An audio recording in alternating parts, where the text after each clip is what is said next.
I think it's so necessary and so good that parents know it, their kid, and you say, yeah, you can listen to Skillet, don't listen to that song if that was the thing, or what have you.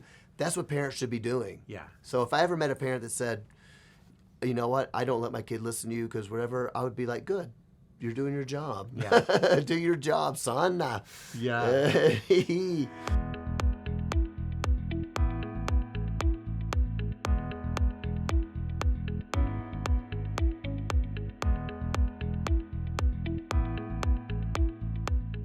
Well, I'm thrilled to be talking to John Cooper today. John and I have talked a couple times over the years, and I always enjoy connecting with the frontman from Skillet, who is, you're the leader of one of the best hard rock bands in the last 30 years, as far as I'm concerned. So, well, that's nice. And I love your music, but even more than that, I love your message. I love the message of the music, and I love that in the last few years, you've really had a chance to broaden your platform and the issues that you're talking about with people. So we're going to talk about that. We're going to talk about music.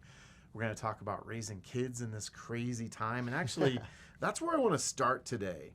Obviously, as the leader of a band, I'm sure you hear from lots of young fans. Like, at shows, you probably used to get letters. Now maybe you get emails. What's a letter? Exactly. What's a letter? I'm not old enough to know what that is. What's a letter? You got a stamp? What's a stamp? What I want to know is, what kinds of issues would you say kids and young people are dealing with today that maybe you weren't seeing 5 or 10 or 15 years ago? What stands out to you? That is a great question, man. I hadn't thought about it in that way. I think I will answer it with something so nebulous that it will not answer it at all. I love those kind of issues. Here's one. Now, to me, it's not necessarily an issue of like they're dealing with this and that wasn't a thing then. Okay. It more feels to me just a general sense of instability. Like it used to be like people were struggling with sexual things, sexual addictions, or more like obvious sin issues is what I'm saying. Lust of the flesh, the eyes, pride of life, right? That kind of thing. Then it kind of moved into I would say in the early 2000s, it more moved into the harm phases, the cutting phases, and the abandonment things. And then in 2006 and 2008, it moved into we had legions of girl fans who were suffering, hurting themselves via eating disorders and things like that. Then it moved into, probably because the ubiquity of the internet, into major, all sorts of pornography, addiction, and all sorts of what I would have considered to be new things, right? Because of the internet. And some of that, I should have said in 2008 and 2009, also due to the newness of social media. Yeah. Social media starting, and all these girls are feeling they have to, perform or look like someone else. They have to be as beautiful, and it's causing all those things. Now I don't necessarily look and say there's a new issue. It's just a general chaos, a general instability of I don't know who I am, and I don't know what to do. I don't know why I'm here. I thought yesterday I knew, and I was super happy, but today I realize it's not, and I'm super sad. I had friends yesterday. Some of them left me because of some of the things I said today, and then this happened. It's just so volatile. It is the fact that there is no foundation for truth, no foundation for anything, and when there's no foundation for truth, it's chaos. Yeah. So they can't count on anything. You can't count on the fact that mom and dad are going to stay together, because now in culture is saying, well, there's not necessarily a benefit of staying together if you don't think that there is. Yeah. It's not morally right to stay together. It's not advantageous for this or this. It's beyond a social application. And so I know I just went down a deep well, but it's kind of true, isn't it? It's moral anarchy. Yeah. Moral anarchy will lead you to feel the anxiety of the moment. And now these kids are just, lots of them are on pills, medication. You got an issue, here's a pill. Right. And it's chaos. And I love those kids. and I feel for them, and I want to help. Yeah. And I think that Skillet's music brings a certain level of peace to them. Yeah. Well, and there's a paradox there, right? Because the world promises freedom. It says that in that, choose your own adventure approach to life, you'll find satisfaction. But you're on the front lines and you're seeing exactly the opposite. That as we embrace this total morally relativistic freedom, it's creating chaos. Yes. That was a great point you just made.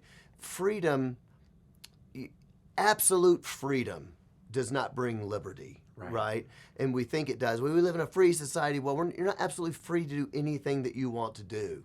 Not yet. Not yet. We may get there. And how much time? 5 or 10 minutes? Exactly. But absolute freedom will not bring liberty.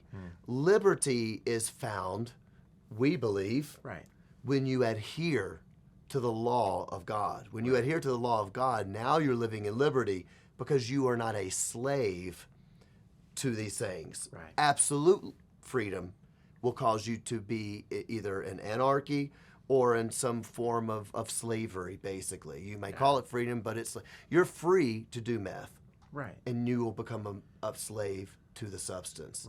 So you're right. It is that paradox that it is for freedom that Christ has set us free. Now you are free to obey my commands, is what the Lord says. Woo! That's the gospel. Yeah. And it's a completely different understanding of freedom. I mean, as you have pointed out. Well, Skillet has always been a hard-hitting band.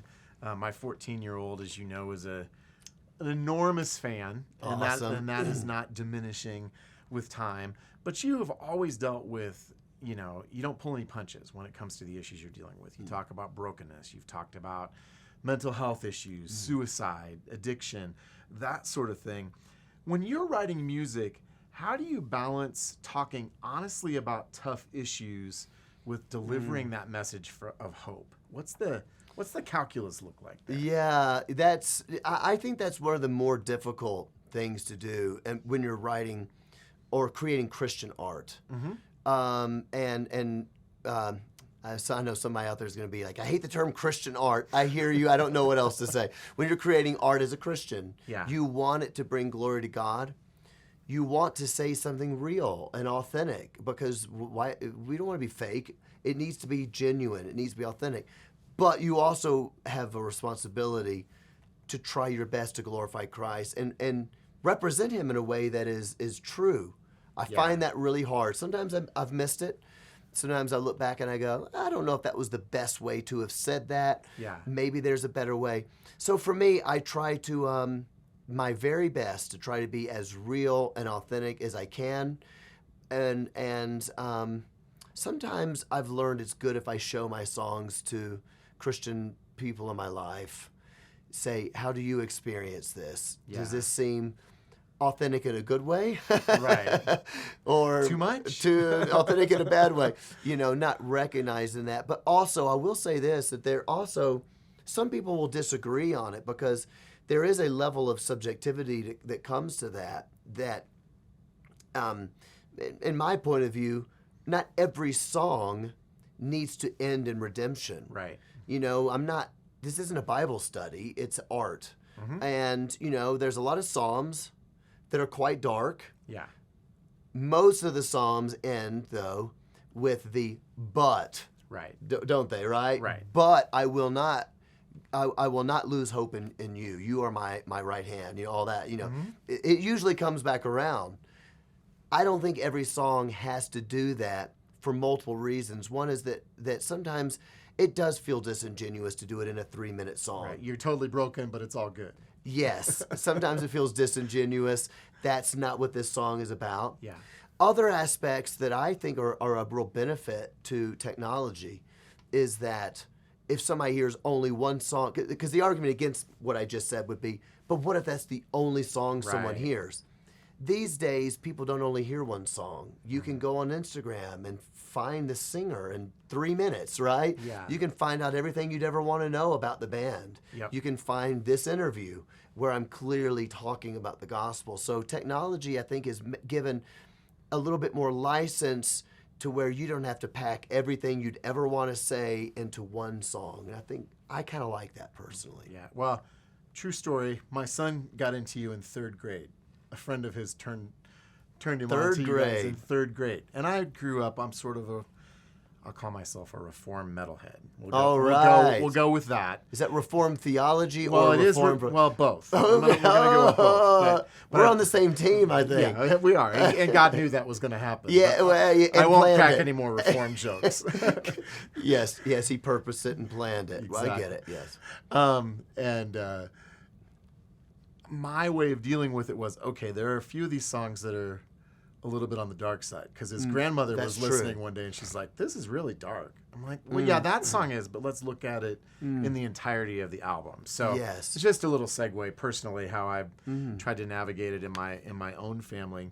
You know, I will say this. I'm dealing with that now as we speak, because I am realizing, because of our demographic, we've been around for so long, we now do have a lot of 5, 6, 8-year-old fans because their parents were fans. Right. And I'm dealing with that going, okay, I do want to be authentic. I think this glorifies God.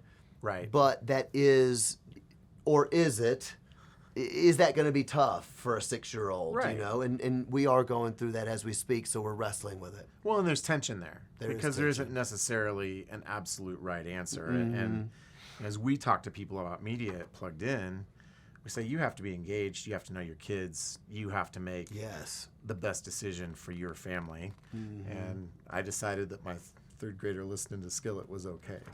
But I'll get off the fanboy stool and come back to the interview now. But that's what I love about Plugged In, as you know. I told you this on the last interview. Yep. I think it's so necessary and so good that parents know what their kid, and you say, yeah, you can listen to Skillet, don't listen to that song, if that was the thing, or what have you. That's what parents should be doing. Yeah. So if I ever met a parent that said, you know what, I don't let my kid listen to you because whatever, I would be like, good, you're doing your job. Yeah. Do your job, son. Yeah. You know, the music that we gravitate toward as tweens and teens is super personal. I think more than any form of entertainment, the angriest letters we get from kids, or emails, not letters, are when we say something negative about their favorite band. Because they identify so personally and so deeply. And those musicians become their heroes. What counsel would you give to parents as they guide their kids in this area, especially as their kids get older and they're not always crazy about the musical choices their kids are making? Wow. I don't know. It is. I mean, I remember the bands that I liked. They were absolutely my heroes. I mean, you're spending an inordinate amount of time with someone. Right. You know, you don't know them, but you have them playing in your earbuds, in your room alone at night, after the fight with your parents, after the breakup, after the game that you lost at school, that hopefully you got there were no winners and no losers, but you got some sort of trophy for. Everybody got a trophy. Yeah, I hope. But you're but you're listening to that, and there is a feeling, even if this is irrational, there's a feeling that no one understands me except for Bono. Right. Johnny Cash, whatever Johnny Cash is for the old folks like us. Right. Skillet, maybe that's on that list. And so there is that sort of hero element that comes in, someone that you look up to, and I'm always very aware of that. So I don't know, for my kids personally, I know what my kids are listening to. There are things I do not want them listening to. And if they're listening... You have 2 teens, is that right? I do, yeah, 18 and 16. Okay. And so if there was something that they're listening to and somebody said something stupid, Christian or not, all right? I won't use any Christian artists because they're all my peers. I'll use somebody that's not my peer. Miley Cyrus goes on and says something ridiculous. I wouldn't let my kids listen to Miley Cyrus, but hypothetically, if that were the case, I would explain to them why what that person said was ridiculous. Yeah. And I don't hate her. Right. And I'm not saying you can never whatever, but I think what they're saying is really misinformed. I think that's not a Christian worldview. I think you need to watch out for when they say things like that. You know, one of the things recently is like Billie Eilish. There you go. There's a good example. Great example. Great, yeah. Billie Eilish is very influential, and there's the whole. What did she say recently about doing whatever feels good? Or she wants to live her life for whatever feels good, or something. I know the quote you're talking about, and that's basically it. The only thing that matters is doing what feels good. Yeah, there you go. That's not it, but it's close. That's close. Yeah. And so, you know, my daughter is almost 19. I don't tell my daughter what to listen to anymore. She's an adult, but she's with it and she loves God. Well, my daughter reads that and is like, that's an absurd thing to say. But if my kids were 15, right, I would explain why it's not okay. Right. But then there are some things I would just be like, no, you're not listening to that. It's just absolutely inappropriate. And pop music these days is worse than rock music. There's a lot there that you can come to Plugged In and find out about.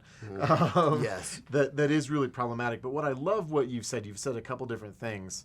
There's a time for us as parents where it is absolutely our responsibility to establish those boundaries. Yes. And as our kids get older, we allow them to make decisions, and maybe we don't always like some of the decisions they're making, but we keep that channel of communication open. And I think you talked about talking about ideas as opposed to demonizing the person. Right. And I think it's really easy to say, oh, that's just a bunch of garbage. Well, that may be true, but that's probably not the best conversation starter with our kids. I think that's I think that's probably right. You know, just listening to what you were talking about there. Well, your podcast, John, Cooper Stuff, has become hugely popular. Obviously, your platform was built on Skillet, but you have had this opportunity the last couple of years to talk about some different things. And I think you're popular because you're pretty blunt. You know, you don't pull punches in what you talk about. Right. And sometimes, you'll stir up some trouble, right? Yeah, sometimes, unfortunately, or fortunately, yeah. But I think it's good trouble. And I love that your focus is so much on standing on biblical truth. What would you say to parents today about helping to instill biblical convictions in our kids in a culture that increasingly says your truth, my truth, truth is what you feel, as opposed to what we hold to as Christians? Yeah. It's really it's a difficult culture to navigate, isn't it? Yeah. I know that a lot of parents, including myself, are just always scratching their heads like, what's going to happen next? What could possibly happen Where next? do we go from here? Yeah, right? Like, are we at the end of the tunnel yet? I mean, it's nuts. And a lot of parents, honest to God, want to understand what's happening. They just don't. And so I think that when it comes down to speaking blunt truth, one of the things that's baffling to me is how we're living in a time where people are not convicted of things. They don't have a conviction, and they don't know why they believe the thing they believe, but they will yell at you as if they have a conviction. But it's not really a conviction. It's not based on anything. It's just the echo chamber. It's the echo chamber. It's the tenets of woke culture, or whatever they're told they have to be into to now, and they yell at you. And their argument crumbles like with one question. You ask one question, the argument's dead in the water. But they keep yelling. They don't have conviction. And so for me, I just think we have to say things that are true. We don't want to be rude to people, but honestly, we're living in a culture where people are offended by everything. It's an impossibility not to make someone mad. I mean, you can't say anything without making somebody so mad that they feel that you have caused them violence. Like speech is violence. That's or not speaking is violence. Yes. I mean, talk about double jeopardy, right? It is double jeopardy. Yes. Silence is violence. Silence is violence. Speech is violence. Basically what they mean is that you need to speak what we tell you to speak. Right. It's not about you having thoughts on your own. It's not about you having any sort of whatever. You need to speak what we tell you to speak. And that is dangerous. It's tyrannical. It's totalitarian. It's all of those things. And that is not a culture that supports Christianity. Right. So I almost said where Christianity can thrive. I won't say that because the gospel can thrive anywhere and at all times as God wills and commands. But that is not a culture that makes it easy to be a Christian in. And I'm amazed that a lot of, I think, well-meaning Christians are somehow unaware of that. Yeah. It's almost like I tell them, you're fighting for it. You're fighting to create a culture that is going to eat you alive in a number of years or weeks or months. Why are you doing that? So I think that that's a real problem. I can't actually remember what you originally asked me. I don't think I answered your actual question. I don't That's know what if we you do did, here. but it's all right, because I think you're talking about what does it look like to hold to truth in the midst of this culture that's just everywhere. And at the very foundation of that is, one, recognizing that this is a problem, and two, I'm going to hang on to it regardless of the criticism I take, because like you said, it doesn't matter what we say, we're going to get attacked for it. And Scripture says repeatedly, don't be surprised when the world hates you. Absolutely. I mean, we've lived in a cultural anomaly in some ways where the Judeo-Christian ethic and history has shaped America, and it's coming apart, unfortunately. Yes, and now the rubber's hitting the road for us. Yeah. So you're right. I mean, in my lifetime, I've never suffered for the gospel. No. I've never been persecuted for my faith. Christ tells us we will be. Yeah. We haven't been. Right. What's that all about? Right. And now we're here, and it's like, okay, this might be what that means. So I've been encouraging parents, and maybe I'll encourage people that are watching now. I would just encourage them, swallow the pill now. The world is going to hate us. The world is going to lie about us. They're going to utter false things about us being meanie pants or hate mongers or whatever, bigots, whatever the world's going to say. That is coming. They already think that, whether they've said it or not, because it's in their worldview, it's in their ideology. Yeah. So swallow the pill now, because there's a battle going on, because it will get you in the end. Right. So a lot of the Christians that are going along with it, I just keep going, when is going to be your, okay, that's enough point? Where's the line? Because it's going to hit you at some point, and then you'll get eaten alive. It's just like Ellen DeGeneres.